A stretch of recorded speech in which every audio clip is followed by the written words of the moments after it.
जाए कमाए कमाए कमाए, घर में मिले रोजगार। बेटा बहरी न जाए कमाए कमाए कमाए, घर में मिले रोजगार। बीए एमए में साल न बिगड़े हो, बीए एमए में साल न बिगड़े। चुनी हनी मन सरकार, चुनी हनी मन सरकार। भैया बना ला आपन बिहार, खाई के मगहिया पान। चल भैया देखे बिहार। बिहार का रण नाते अपने अंतिम चरण में है और अंतिम चरण की जो लड़ाई है, असर में प्रधानमंत्री नरेंद्र मोदी की चिट्ठी और साथ ही साथ नीतीश कुमार यानी बिहार के सुशासन बाबू ने अगर ये कह दिया है कि मेरी ये आखिरी लड़ाई है, तो फिर चिराग पासवान, तेजस्वी यादव ने देर नहीं की और ये कह दिया सुशासन बाबू सरेंडर कर गए हैं क्या। और हाँ, उपेंद्र कुशवाहा ने तो यहां तक भी कह दिया कि बड़े भाई हैं नीतीश कुमार, छोटे भाइयों को आशीर्वाद दें। उन्हें यह समझ में आ गया है कि बिहार की लड़ाई पूरी तरह से हार चुके हैं। नमस्ते, मैं राशिद। नमस्कार, मैं हूं आपके साथ प्रिया सिंह और अब बात करेंगे किस्सा कुर्सी का, यानी कि बिहार विधानसभा इलेक्शन से जुड़ी हुई खबर आपको बताएंगे। तो बिहार विधानसभा चुनाव अपने आखिरी चरण की तरफ पहुंच गया है। कल 15 जिलों की 78 सीटों पर वोट डाले जाना है। और हमारी सहयोगी शुभ्रा सुमन बिहार चुनाव पर ग्राउंड जीरो से लगातार चुनावी कवरेज कर रही हैं। इसी चुनाव को लेकर मशहूर साहित्यकार फणीश्वर नाथ रेणु के गांव औराही हिंगना पहुंची शुभ्रा। रेणु जी के बड़े बेटे पद्म पराग रेणु बीजेपी के टिकट से विधायक रह चुके हैं। 2010 से 2015 तक एमएलए रहे। रेणु जी के कमरे में उनकी स्मृतियों के बारे में और सरकारी उदासीनता को लेकर जो खास बातचीत हुई, ये आपके सामने रखते हैं। क्या आपको संवदिया याद है? बिरजू की माँ याद है? क्या आपको हीरामन याद है? अगर ये किरदार आपको याद हैं, तो अररिया के इस गांव में आकर आपको उतनी ही खुशी होगी जितनी इस वक्त मुझे हो रही है। मैं इस वक्त फणीश्वर नाथ रेणु के गांव औराही हिंगना में मौजूद हूं। फणीश्वर नाथ रेणु एक ऐसे कथाकार जिनके बारे में यह कहा जाता है कि उन्होंने जब भी लिखा तब सामाजिक बदलाव की बात की, समाज के पुरानेपन, समाज के रूढ़िवाद के खिलाफ जो बगावत थी वो उनकी कहानियों में, उनके उपन्यास में झलकता था। और उसके साथ ही लोक कला को, लोक संस्कृति को बचाकर रखने की चाह, वो ललक, वो जीवटता भी उनकी कहानियों में, उनके उपन्यासों में झलकती थी। हम फणीश्वर नाथ रेणु का पता पूछते पूछते यहाँ तक पहुंचे हैं। ये जो कमरा आप मेरे पीछे देख रहे हैं, यहीं पर फणीश्वर नाथ रेणु लिखा करते थे बैठकर। और वो इस कमरे को जानते हैं, शॉक ऑब्जर्वर कहा करते थे, क्योंकि उनका कहना था कि जितनी अच्छी या बुरी खबरें जिंदगी में उन्हें मिली हैं, वो इसी कमरे में मिली हैं। मैं आपको इस कमरे में लेकर चलती हूँ और समझने की कोशिश करेंगे कि आखिर फणीश्वर नाथ रेणु की ये विरासत जहां पर हम मौजूद हैं, यहां से क्या संदेश निकल कर जा रहा है और इस गांव को, इस परिवार को आखिर आज क्या महसूस हो रहा है, क्या अनुभूति हो रही है। आइए हम जरा अंदर समझते हैं। फणीश्वर नाथ रेणु जी के 3 बेटे हैं, जिनमें से 2 हमारे साथ इस वक्त मौजूद हैं। पद्म पराग जी हमारे साथ हैं, बीजेपी से विधायक रह चुके हैं 2010 से 2015 तक। और हम बात करके समझने की कोशिश करेंगे कि आखिर फणीश्वर नाथ रेणु का गांव होने का क्या इस गांव को सिला मिला है, और जो रेणु जी की विरासत है उसके बारे में भी जरा हम उनकी स्मृतियों के माध्यम से समझने की कोशिश करेंगे। आपसे मैं शुरुआत करती हूँ पद्म पराग जी। मैं पढ़ रही थी, साहित्यकार निर्मल वर्मा ने भी फणीश्वर नाथ रेणु के बारे में लिखा है कि वो एक मानवता की दृष्टि से परिपूर्ण कथाकार थे और उन्होंने बिहार के एक भूखंड में जो किसानों की नियति है, उसे, उस रेखा को बिल्कुल व्यक्त कर दिया था अपनी कथाओं के जरिए। आपकी स्मृति क्या कहती है? सबसे पहले शुरुआत में स्मृतियों से ही करना चाहती हूँ, क्योंकि हम तो उतना ही जानते हैं रेणु जी को जितना हमने उनकी कहानियों में, उपन्यासों में पढ़ा है। लेकिन आप उन्हें किस तरह के व्यक्तित्व के रूप में याद करते हैं? किस तरह के मूल्य उन्होंने आपको सिखाए हैं? अगर आज मैं आपसे पूछूं। देखिए, बड़े पुत्र होने के नाते मुझे जो सौभाग्य मिला, पिता का जो सानिध्य मिला, वो अन्य भाइयों को नहीं मिला। और पिताजी सरल स्वभाव के थे, गुस्सा कभी नहीं करते थे, और मिलनसार थे, लोगों से मिलते थे, लोगों के सुख दुख में वो शरीक होते थे। इस गांव को अभी तक वो विकास मिला है क्या, वो पहचान मिली है जो रेणु जी के गांव को मिलनी चाहिए? क्योंकि दूर दूर से रिसर्च स्कॉलर्स आते होंगे, विदेशों से भी आते होंगे, आप लोगों से बात भी करते होंगे, यहाँ पर ठहरते भी होंगे। क्या एक संदेश यहाँ से जा पाया है? क्योंकि रैलियों में तो हम कई बार फणीश्वरनाथ रेणु का नाम सुनते हैं, लेकिन वो पहचान मिल पाई है? देखिए, 2010 से 15 तक हम विधायक रहे, और जिस सड़क से आप आए वो सबसे बाद में हम बनाए। पहले दूर दराज का जो सड़क था, जोगबनी साइड में, मलिन बस्ती में, कहीं मतलब चलने लायक नहीं था वो सबको। मतलब मार्च अप्रैल में वहाँ पानी जमा रहता था, तो वहाँ सब हम बनवा दिए। और फिर अपने विधानसभा के इधर गांव, मतलब कितना हम गिनावे, जितना मिलते जाता था फंड हम उसको लगाते जाते थे। ठीक है। अच्छा, आपने बहुत सारी बातें बताई कि क्या काम हुआ है, लेकिन जब मैं आपसे थोड़ी देर पहले बात कर रही थी अपराजित जी, तो आपकी बातों में कुछ निराशा झलकी। कुछ काम जो हुए हैं वो तो गिनवा रहे हैं सर, लेकिन आप कह रहे थे कि उपेक्षित रहा है ये पूरा गांव, और जो दर्जा मिलना चाहिए था, जो विकास पहुंचना चाहिए था, वो अभी तक नहीं पहुंचा है। क्या काम हुआ है और क्या कमी रह गई है अभी तक? सरकारों ने क्यों उपेक्षित रखा? देखिए,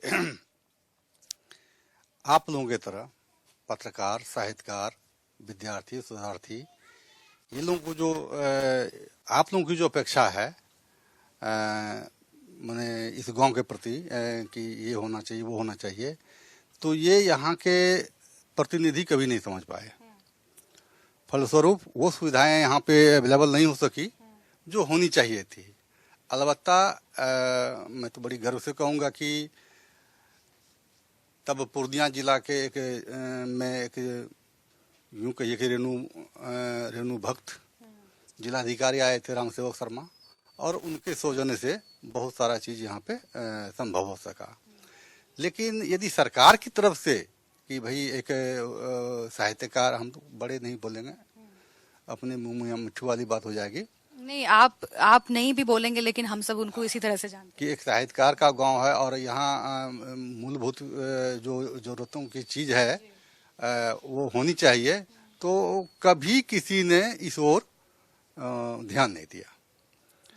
तो ये रेणु जी के परिवार को आपने सुना, उनके दोनों बेटों से हमने आपकी बात करवाई। 7 नवंबर को यहाँ पर चुनाव होने वाले हैं, और उससे पहले फणीश्वरनाथ रेणु के गांव में हम मौजूद हैं, और उनके परिवार की जो निराशा है, जो जिस उपेक्षा की वो बात कर रहे हैं, वो आपके सामने है। अब खुद सोचना और समझना पड़ेगा कि सरकार चाहे किसी भी पार्टी की रही हो, चाहे कोई भी नेता हो, किसी की हम बात करें, लेकिन आखिर साहित्यकारों के गांव, उनके घर अगर इस तरीके से उपेक्षित हैं, उस विरासत को बचाकर रखने के लिए, उस लोक कला संस्कृति को बचाकर रखने के लिए अगर वो काम नहीं हुआ है अभी तक, तो आखिर कहाँ पर चूक रह गई है?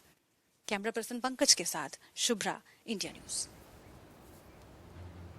रेणु जी के गांव के लोगों से भी हमारी संवाददाता शुभ्रा सुमन ने बातचीत की है। लोगों का कहना है कि पानी और बिजली तो पहुंच चुकी है, लेकिन रोजगार नहीं होने से लोगों का पलायन जारी है। असल में फणीश्वरनाथ रेणु के गांव पहुंच करके हमने ये जाना कि जिस तरीके से फणीश्वरनाथ रेणु अपने साहित्य में, अपने उपन्यास में एक आंचलिक विवरण किया करते थे। आप मैला आंचल पढ़ लें उनका उपन्यास, आप दीर्घतपा पढ़ लें, आप जुलूस पढ़ लें, आप कितने चौराहे पढ़ लें, एक ऐसी ताजगी सी आती है, और कहते हैं कि एक ऐसा देसीपन आता है, एक ऐसा अल्हड़पन आता है, जहां पर आपको ये लगता है कि किरदार आपके सामने ही चलते चले आ रहे हैं। लेकिन उनके गांव का हर एक किरदार आज की तारीख में यही कह रहा है, हम तो पलायन कर गए, हमें रोजगार नहीं मिला, बिजली सड़क पानी के लिए हम तरस करके रह गए हैं। और आज की तारीख में सिर्फ और सिर्फ अगर कुछ याद आता है तो फणीश्वरनाथ रेणु का उपन्यास मैला आंचल। इस वक्त हम मौजूद हैं बिहार के फोरबिसगंज विधानसभा क्षेत्र में, और ये फणीश्वरनाथ रेणु का गांव है, और आही हिंगना गांव में हम मौजूद हैं। जानते हैं, साहित्यकार अज्ञे ने फणीश्वरनाथ रेणु को धरती का धनी कथाकार कहा था। फणीश्वरनाथ रेणु की धरती को क्या मिला, इस गांव को क्या मिला, यहाँ रहने वाले लोगों को क्या मिला? क्योंकि रैलियों में खूब जिक्र होता है रेणु जी का, लेकिन क्या इस गांव की तस्वीर बदली है पिछले कुछ सालों में? क्योंकि चुनाव का वक्त है और हम हर जगह जाकर यही पूछ रहे हैं कि विकास कितना हुआ है, रेणु जी के गांव में विकास कितना हुआ है, ये समझते हैं। बाबा, मछली बेच रहे हैं, क्या नाम है आपका? गंगा सिंह। कौन सा मछली है? ये डड़वा मछली है। यही बेचते हैं और सुबह से शाम तक? हाँ यही बेचते हैं। अच्छा, तो इससे चल जाता है घर बार? कैसे जाएगा इससे? इससे दुकान 200 रुपया नहीं होता है। कैसे बेचते हैं? 100 रुपया किलो। खूब बिक रहा है आजकल की पहले से? नहीं अभी कम बिकता है। और गांव में विकास हुआ है? नहीं कुछ नहीं हुआ है। किस तरह की दिक्कत आ रही है? दिक्कत यही है कि मतलब नहीं इंदिरा आवास नहीं कोई चीज नहीं, यही सब। खूब रोजगार, पार्टी तो खूब रोजगार की बात करती है। कोई कह रहा है कि 10 लाख रोजगार दिला देंगे, कोई कह रहा है 19 लाख दिला। कुछ वो तो कुछ नहीं मिला है, वो तो बोल के चले जाता है, लेकिन देता है तो कोई नहीं। रोजगार वो बोलता है आप लोगों को मछली बेच करके या फिर उसमें तो गुजारा नदीम से भी मखान बो देता है, कैसे हम लोग गुजर करेंगे? तो और कुछ महिलाएं हैं इस गांव की, हम बात करते हैं। अच्छा सुनिए ना चाची, रेणु जी का गांव है ये, खूब नेता लोग आता होगा, हैं? प्रधानमंत्री भी आए थे अभी, तो नाम बार बार लेते हैं। तो गांव को कुछ फायदा हुआ है? आप लोगों को कुछ मिला है? विकास हुआ है इधर? हाँ भेलै। तो अभी भी इस गांव से सब रोजगार करने दूर दूर जाते हैं, अभी यहाँ पर रोजगार का उतना साधन नहीं है? नहीं अखनी कोनो साधन। आपके पति बेटा सब जाते हैं बाहर? नहीं पति हमर काम तबियत खराब चला, ठंडा हमार को कोनो काम नहीं करे छी। तो अभी और लोग जाते हैं बाहर रोजगार करने के लिए, मुंबई दिल्ली? हाँ जाए छी की। यहाँ पर नहीं मिलता है काम? नहीं एता कोनो काम नहीं छकने। यहाँ पर भी कुछ लोग हैं। बाबा, यहाँ पर कुछ रोजगार का व्यवस्था हुआ है पहले से कि अभी भी सब? रेणु जी का धरती है। यहाँ रेणु जी का धरती है। बड़े बड़े नेता आते हैं, बड़े बड़े एसडीओ आते हैं, कलेक्टर आते हैं, कमिश्नर आते हैं, ये देंगे वो देंगे वो देंगे, देते देते कुछ नहीं। ये यही बिजली या रोड है और कुछ नहीं। यहाँ का लोग पलायन करता है, यहाँ से हरियाणा पंजाब दिल्ली जाके कमाता है तो खाता है, नहीं तो ऐसे रहता है। कहाँ है घर द्वार, कहाँ बना हुआ कुछ है? आइए इधर, और भी लोग हैं, जरा हम इनसे भी बात करेंगे। आप बताइए, आप यहीं रहते हैं? कहाँ घर आपका है? तो क्या पहले से कुछ ठीक हुआ है स्थिति यहाँ का? हाँ पहले से स्थिति ठीक है। कौन कौन सब काम हो गया? योजना का लाभ मिल रहा है? हाँ मिलता है। राशन मिला लॉकडाउन में? हाँ राशन सब मिलता है। बिजली पानी सब पहले से ठीक हो गया? कितने साल से इस ठीक हुआ है? ये 11 अप्रैल से ये सारा चीज यहाँ आ गया था। अच्छा, मतलब कुछ ही महीना से ठीक हुआ है, उसके पहले? ना ये कई साल हो गया, ये 15 साल हो गया। कैसा पानी वानी बिजली मिल रहा है? सब चीज मिल। रोजगार तो वो जो है सड़क उड़क में रोजगार सरकार दिया है। काम चलता है तो काम करते हैं, नहीं तो घर बैठते हैं। अभी भी पलायन है, बाकी बाहर जाते हैं सब, दिल्ली मुंबई? सब दिल्ली बम्बई जाता है। तो देखिए, अलग अलग इलाकों में जहां भी हम गए, रेणु जी के गांव में भी जब हम लोगों से बात कर रहे हैं, बिजली पानी की स्थिति पहले से ठीक हुई है बिहार के गांव में। यहाँ भी लोग ये अपना अनुभव बता रहे हैं, लेकिन रोजगार का सृजन जिसकी बात तमाम पार्टियां करती हैं और दावे किए जा रहे हैं चुनाव के दौरान, उसको लेकर के अभी भी उदासीनता है, उतना काम जमीन पर नहीं दिखता है। और यहाँ से भी लोग कह रहे हैं कि बाहर जाते हैं महानगरों में काम ढूंढने के लिए। तो बहुत कुछ होना बाकी है।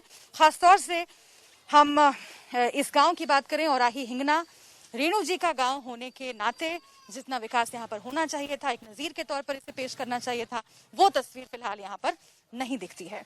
कैमरा पर्सन पंकज के साथ शुभ्रा, इंडिया न्यूज। अभी घूस लूट के लुटिया डूबे हो गुंडन हो जाए तड़पार। घूस लूट के लुटिया डूबे हो गुंडन हो जाए तड़पार। अब रो सूते घोड़ा बेच के हो, अब रो सूते घोड़ा बेच के चुनी हनीमन सरकार, चुनी हनीमन सरकार। भैया बनाला आपन बिहार, खाई के मगही पान, चल भैया देखे बिहार।